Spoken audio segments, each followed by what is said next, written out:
Annyeonghaseyo les amis, aujourd'hui 212e jour de l'aventure, réveil à Séoul dans la capitale coréenne. Voilà, deuxième journée ici. Je vais vous annoncer au fur et à mesure mon programme de la journée. Je vais commencer ce matin par aller à Ewha University. C'est une université qui est ouverte, on peut rentrer. Et c'est surtout qu'il y a en fait une structure des bâtiments qui m'intéressent, qui sont assez particuliers, que je veux absolument voir. C'est à 2-3 stations de métro d'ici.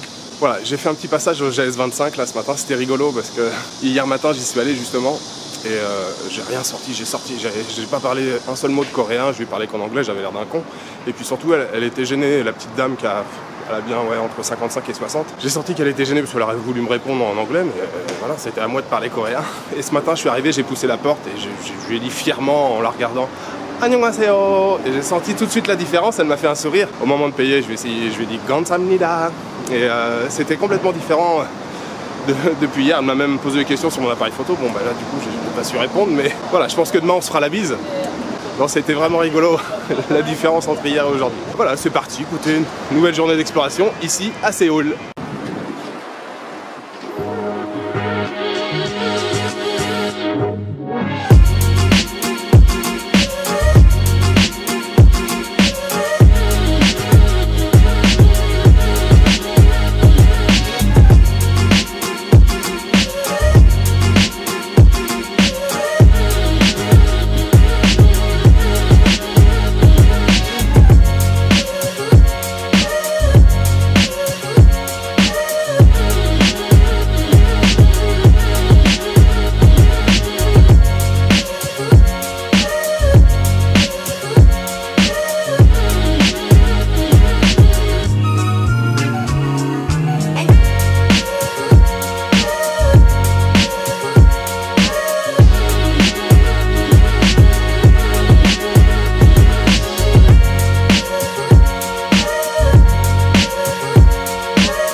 Bon les amis, ça y est, j'ai terminé ma visite de l'université d'Ewha.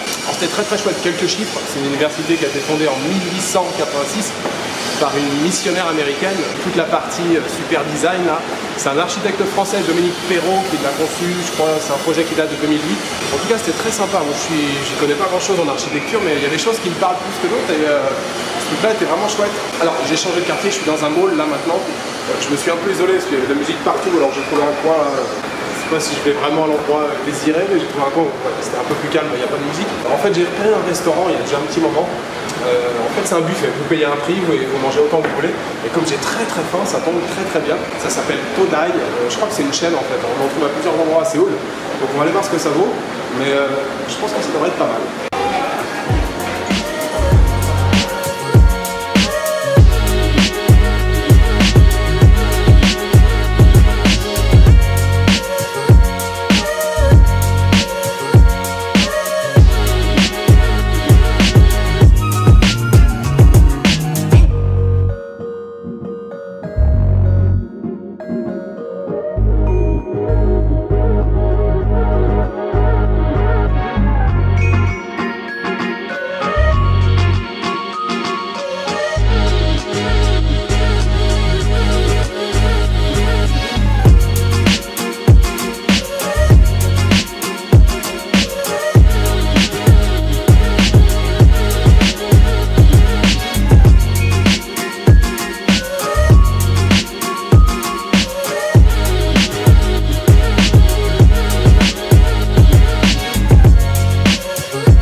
J'ai à nouveau changé de quartier. Alors, le déjeuner ce midi, là, vous avez vu, j'avais très faim ce matin, bah, j'ai plus faim du tout. Hein. Ça y est, je suis calé. Gros calage de bide. J'ai essayé de vous filmer un maximum de choses. Il y avait du choix, il y avait énormément de choix. Bon voilà, comme dans les buffets, hein, il y a des choses qui sont moins bonnes que d'autres. C'est pas la très grande cuisine. Mais voilà, ça fait du bien de se caler. On est dimanche aujourd'hui, donc c'était un peu un brunch. Mais non, je me suis régalé, il y avait des trucs qui étaient très sympas, il y avait des petits morceaux de poulet, enfin des recettes coréennes. Alors un peu de poisson, un peu de sushi. Bon, les sushis, hein, j'en ai mangé des meilleurs au Japon évidemment, mais non, c'était plutôt pas mal dans l'ensemble. Juste à la fin, petite surprise, je pensais, j'avais regardé, il y avait les prix à l'entrée. Je pensais que c'était 28 000 par personne et en fait le week-end c'est 43 000, donc c'était un peu plus cher que prévu, mais je pense que j'ai rentabilisé le truc. Je vais prendre 4 ou 5 assiettes. Je suis calé, explosé, donc c'était très sympa. Voilà, j'ai changé de quartier, je suis juste à côté là d'un nouveau palace. Je vous ai dit que je ferais 2 palaces, donc hier et puis aujourd'hui. Cheongdaegung, je crois que c'est ça. Cheongdaegung, bon je mettrai le titre en dessous si c'est pas ça. Cheongdaegung, apparemment qui est très joli, enfin j'ai lu plusieurs fois que c'était l'un des plus jolis à Séoul. Donc voilà, je suis juste à côté. Et puis il y a encore autre chose après qui m'intéresse dans le quartier, donc il y aura, qui est pas très loin, donc après je continuerai à pied. Voilà, je pense que je vais aussi pas mal boire là, parce qu'il faut que je fasse couler un petit peu tout ce que j'ai pris. Voilà, la journée se passe plutôt tranquillement, de manière plutôt sympathique.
Ça y est, j'ai terminé ma visite du palace, le Cheongdaegung, c'est ça. Alors, je vous avais dit avant de commencer la visite qu'il était considéré par certains comme le plus beau palais de Séoul.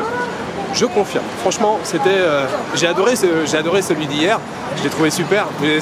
Aujourd'hui, je l'ai encore trouvé encore mieux. Vraiment, c'était très chouette. Alors, premièrement, il y avait déjà beaucoup moins de visiteurs. En plus, on était dimanche, il y avait moins de visiteurs. J'ai l'impression qu'il est quand même vachement moins fréquenté que le palais que j'ai visité hier. Autre raison, je trouve qu'il s'accorde vachement... Il y a de la nature, il y avait de la nature aussi, il y avait des jardins sur l'autre hier, mais je trouve que la nature est plus présente, il y a des jardins autour qui sont vraiment agréables. On entendait les oiseaux là tout le long du parcours, les oiseaux, les grillons. C'était très chouette. Et puis après, même dans les détails, il y avait des petites décorations qui étaient vraiment très chouettes, il y avait des couleurs. Il y avait un vert turquoise, j'adore le vert turquoise. Enfin vraiment, je l'ai trouvé super chouette, c'était vraiment une balade très agréable. Donc j'ai marché un petit peu là, je me suis éloigné. Je suis dans le quartier de Bukchon Hanok Village. Alors les Hanok, en fait ce sont les maisons traditionnelles coréennes en bois. Ici là à Bukchon, en fait il y a des maisons qui ont été conservées, qui sont d'époque. C'était un quartier où c'était plutôt des aristocrates qui vivaient ici, on était près des palais. Donc aujourd'hui c'est transformé en petit village touristique, mais j'ai un peu du mal à trouver les habitations. Visiblement, je suis dans le quartier. En fait, les maisons ne sont pas regroupées les unes sur les autres. Il y en a quelques-unes de dispatchées à droite à gauche. Il faut chercher un petit peu. Et je viens de croiser pas mal de touristes qui sont avec leurs cartes, leurs plans, leur téléphone en train de regarder. Donc je suis pas le seul à chercher.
Voilà les amis, je suis de retour à Yoginong Guest House. Alors il est déjà quasiment 21 h. Au moment où je me suis dit allez je rentre, j'arrête de marcher, j'arrête les visites, il était 7 h. Mais le temps de rentrer, prendre le métro, changer de station, marcher encore, revenir, je me suis arrêté pour boire des coups dans les 7-Eleven. Il est déjà quasiment 9 h. Voilà, c'était encore une excellente journée aujourd'hui, j'ai adoré le palais, c'était super paisible. Ce matin l'université des Lois, super intéressant aussi. Je vous conseille d'aller faire un tour, hein, c'est ouvert, vous pouvez rentrer, c'est super cool. Et puis le village traditionnel, la Bukchon avec les maisons d'Hanok. Alors vous avez vu finalement j'ai réussi à trouver un petit coin où il y avait une concentration de maisons et tout. Il faut marcher un petit peu dans le quartier. En fait, Bukchon, c'est le quartier qui est assez grand. Il y a des petits quartiers, enfin il y a des rues avec des cafés, des restaurants. Et puis après, il y a vraiment voilà, plusieurs petits pâtés de maisons avec les maisons, les hanok, les maisons traditionnelles. C'est aussi très très chouette. Demain, je sors de Séoul. Demain, je vais faire une petite excursion. Je ne sais pas si ça me prendra toute la journée, ça va dépendre à quelle heure je vais me lever, à quelle heure je vais commencer la journée. Je vais aller du côté de Suwon. Alors Suwon, c'est au sud. J'ai regardé ça, 35 km à peu près au sud de Séoul. On peut y aller en métro, il y a une ligne de métro qui descend. Apparemment, il y a une forteresse là-bas et tout. Enfin, le coin est assez sympa pour se balader. On peut y passer facilement, je pense, une demi-journée. Voilà, je vous souhaite une bonne soirée, une bonne nuit ou une bonne après-midi. Je vous donne rendez-vous demain pour une nouvelle journée à Séoul. Ciao, good night.